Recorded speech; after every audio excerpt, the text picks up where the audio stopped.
Egyptian civilization has flourished continuously since prehistoric times, while their civilization's rulers, writing, natural climate, religion, and borders have changed many times over the millennia. Egypt still exists as a modern-day country. The great temples and monuments of ancient Egypt continue to fascinate and amaze people in the modern day.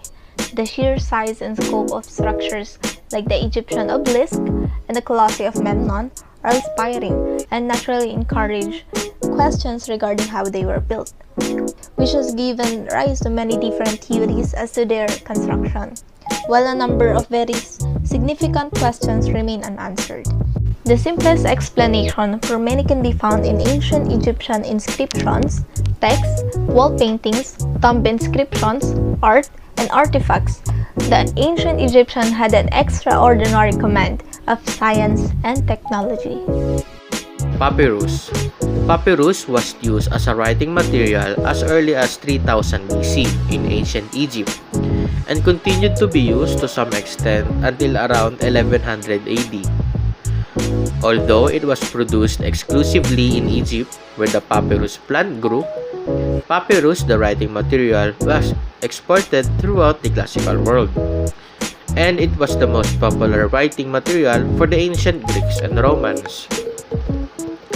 Papyrus sheets are made by arranging two layers of papyrus, one atop the other at the right angles. The layers are then pressed together, and the gum released by the breakdown of the plant's cellular structure acts as a glue which binds the sheet together. Papyrus was also the medium of the New Testament in the early centuries after the death of Jesus. Christian texts were often in the form of a codex rather than a roll. A codex contains several leaves bound together, much like a modern book. Papyrus eventually gave way to the parchment and later paper. The large plantation in Egypt, which used to cultivate high-grade papyrus for manufacture, disappeared. And wild papyrus also began to disappear as the climate of Egypt slowly changed. Papyrus had many contributions in our society, and this object was used to make almost everything. The ancient Egyptians used papyrus to make paper, baskets, sandals, mats, rope, blankets, tables, and mattresses. Ancient ink. Ancient Egyptians began writing with ink made by burning wood or oil, and mixing this with water around 3200 BC. Typically, scribes used black and carbon-based ink for the body of text and reserved red inks for headings and other keywords in the text. The researchers write that the Egyptians created red inks with iron-based compounds. Also, they identified the presence of lead.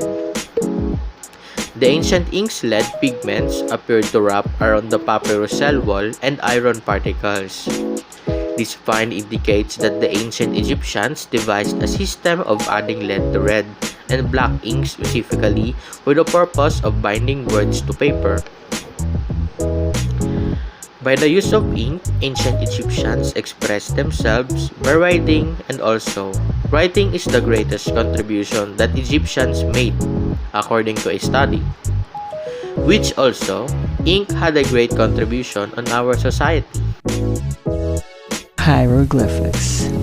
So, what is hieroglyphics? What does it do? What is the relationship in our technology with hieroglyphics? So, first things first, I'm gonna tell you the definition of hieroglyphic. Hieroglyphics is a writing system that uses a single character to present an idea or a word rather than a letter to record a language. Also, hieroglyphics also literally means sacred carvings. The Egyptian first used hieroglyphics exclusively for inscription, carved or painted temple walls. Hieroglyphics are original forms of writing, which is all other forms have evolved. Two newer forms were called hieratic and demonic. Many centuries, hieroglyphics were a mystery until the discovery of Rosetta Stone. The Rosetta Stone was inscribed with a message that was written in three languages: Egyptian hieroglyphic, Egyptian demonic, and lastly, the Greek. And because the scientists know or how to translate quick, they decipher the Egyptian hieroglyphics and manage to decode the words or message that was being conveyed.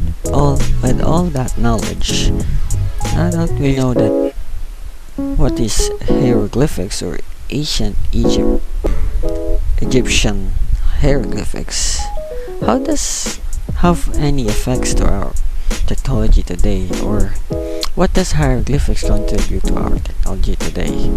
Well, one of the most important inventions of the ancient Egyptians was writing. They wrote hieroglyphics to use it to communicate with us, or use it as a way to convey emotions or other sorts of stuff. And how does hieroglyphics help us today with our daily needs or daily our technology today? Well, historians today believe that the ancient Egyptians developed hieroglyphics script and other scripts in response to the need of an accurate and reliable way to record and communicate information. A shadoof is a pole with a bucket and a counterweight used especially in Egypt for raising water. Shadoof is also spelled shadoof, hand-operated device for lifting water invented in ancient times and used in India, Egypt, and some other countries to irrigate lands. Typically, it consists of a long, tapering, and nearly horizontal pole mounted in a seesaw. Shadoof is a water pumping system for irrigation which uses the principle of the lever to lead human effort in the lifting water from streams on the farm. Traditionally, the shadoof is commonly irrigation method practiced in numerous waterways and streams. Makeup in ancient Egypt was not just about looking good. Cosmetics and all the accoutrements had spiritual and ritual significance too. Pharaoh's containers and palettes might be decorated with symbols associated with rejuvenation, or animal pigments might be grounded into the makeup to imbue the wearer with some of their powers. Indeed, makeup in general was thought to have a protective function against evil influences, as well as everyday annoyance like too bright sunlight. The coil ridge style of the time were not just the predecessor to today's perfect cat eye look, but had their own power. An ancient Egyptian developed a variety of different beauty rituals and makeup techniques that is still very familiar during the time of Middle Kingdom around 4,000 years ago. For example, wealthy Egyptian women exfoliated their skin, wore hydrating face masks, and even waxed a mix of honey and sugar.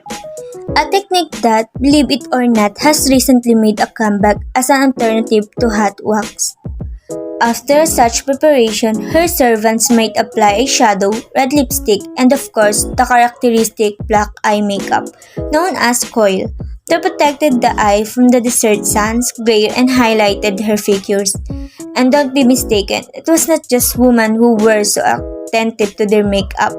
Men in ancient Egypt commonly wore cosmetic as well. Makeup can do many things. A few strokes with eyeliner can highlight our expressions. The perfect lipstick color can give us a whole new attitude. The right combination of a foundation and concealer can cover up blemishes. It's an art and practically rolled together just as has been for millennia. Thousands of years ago, in an ancient Egypt, makeup was such a part of people's expression as it is today.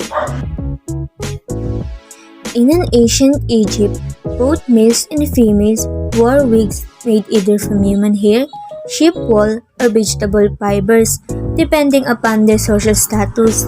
There were a number of benefits for Egyptians from shaving their head. First, it was more comfortable in the hot Egyptian climate not to have hair. Secondly, a bald head helped avoid the danger of an infestation of lice, which was a problem at that time. However, it appears that Egyptians preferred having hair, which resulted in the creation of wigs that gave the appearance of hair.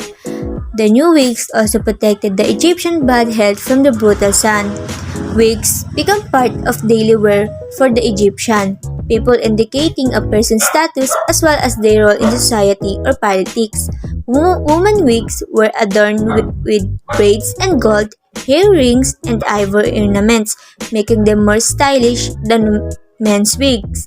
Ultimate, the more elaborate and involved the wig was, the higher the rank.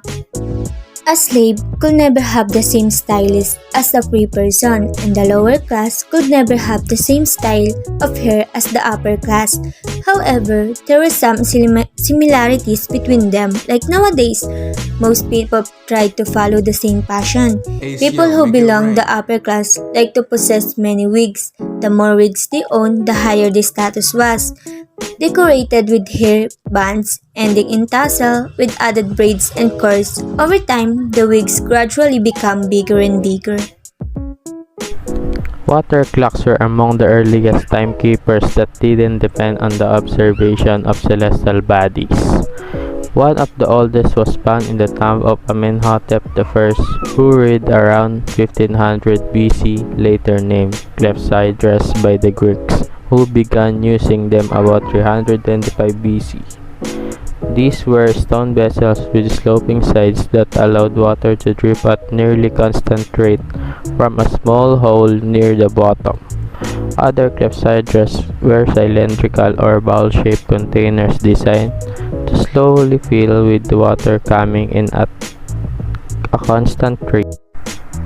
More elaborate and impressive mechanized water clocks were developed between 100 BC and 500 AD by Greek and Roman horologists and astronomers. The added complexity was aimed at making the flow more constant by regulating the pressure and at providing fancier displays of the passage of time. The Pyramid Age began during the Old Kingdom, when the first pyramids were built by King Djoser in the 3rd dynasty. Construction of pyramids continued until 1640 BC during the 1st and 2nd dynasties. Egyptian kings were buried in mastabas. The deceased were laid to the rest in an underground chamber at the bottom of shaft, and a flat-top tomb was placed over them. King Djoser established a powerful centralized administration based in the city of Memphis, not far from the present-day city of Cairo. One of his officials was the famous architect and scholar Imhotep, who designed the Step Pyramid, a Pyrrhus tomb in Saqqara that looks like a stairway to heaven. This tomb is an elaboration of the original mastabas with its central burial chamber. In the 4th dynasty, the Pharaohs Snefru built the first geometrically true pyramids at the shore south of Saqqara. Started by adding a smooth casing over the steps of 2 pyramids that were built by his predecessors. He then built 2 pyramids of his own. The pyramids built during the 5th dynasty had a core of rubble and mud bricks and a limestone facing,